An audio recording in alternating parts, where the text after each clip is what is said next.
টাইমে সেহেরির টাইমে আপনার সারা জীবনের একটা অভ্যাস, আমার দাদার ওই অভ্যাসটা আছিল।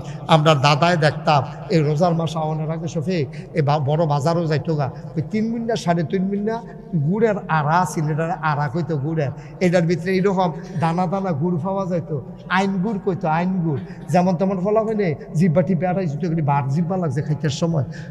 এইরকম গুড় দিয়া, তারপরে কলা দিয়া, তারপরে গিয়া আপনার আবার মরচা গুড় পাওয়া যেত একটা, খেজুরা গুড়ের ভিতরে দানা দানারা এই দিয়া, তারপরে কলা দিয়া মাইকিয়া দুগলা ভাত না খাইলে মনে হয় যেন খাইছে না, এরকম অনেক মানুষের অভ্যাস আছে নিও।